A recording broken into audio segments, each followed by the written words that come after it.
Whenever I get the chance to drink a bottle of Henschke, anything from Australia, the answer is immediately 1000% yes.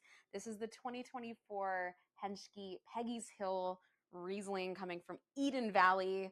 This is a wine that when I had the opportunity to include in the podcast wine club, I was like, say less. I'm in. I'm so excited. I love all things Henschke. If you know anything about Australian wine, you of course know Henschke. They're really, really famous for producing one particular wine called Hill of Grace that is quite expensive. But I was very excited because Riesling really is Australia's white varietal. It is the grape that it most identifies with. It's the grape that I think on the white front does incredibly well in lots of different places. And I'm very excited to share with this. And I'm very excited to share this with you guys today. This is actually grown between 400 and 500 meters, if you can believe it. So really nice altitude in here, stainless steel fermentation, and a bone dry Riesling. So no residual sugar or perceptible residual sugar. So we're just gonna get all the crisp, clear goodness that is Riesling in this glass. Let's get into the nose. Now, I don't know if you can see here the condensation, which means my wine is a little bit too cold, but when I smell this, it's already so aromatic, which tells me this wine is just giving all the things even at this temperature, which is straight out of the fridge. If you are enjoying this wine, please give it a few more moments than I gave it. Give it a few minutes to kind of warm up, get it to around 45 to 50 degrees Fahrenheit. But even at this temperature, it's going to be really, really lovely, especially if you're outside. If you're outside and you want something really cold and refreshing, this is going to do the trick. So on the nose, giving you all of the things that you want from Riesling, that really classic petrol nose. Yes, petroleum, like gasoline.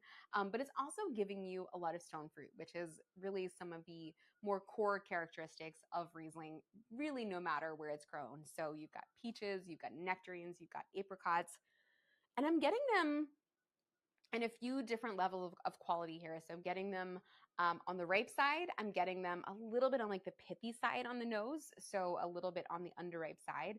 But I'm also getting a ton of florals. So these really lovely sort of acacia florals, these white jasmine florals.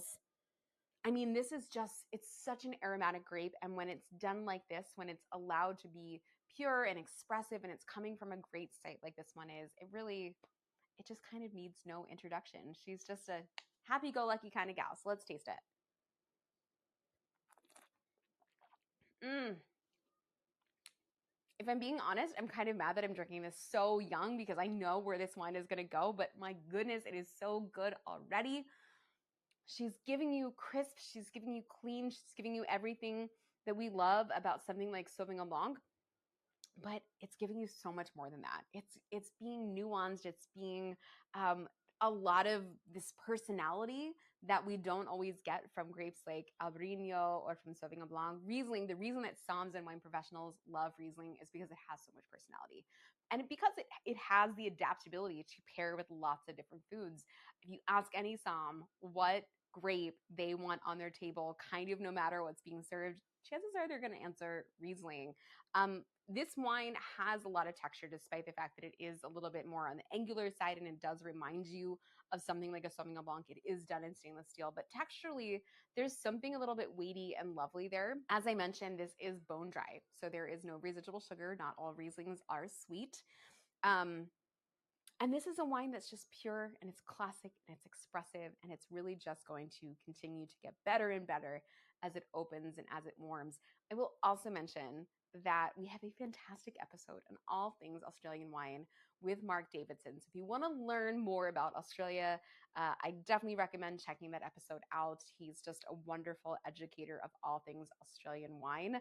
And we definitely talk about Henschke in that episode. This is such an iconic, classic producer. I mean, if you think of the greats of the world, Henschke is definitely up there. And we're so, so honored to be able to include them in our podcast, Wine Club.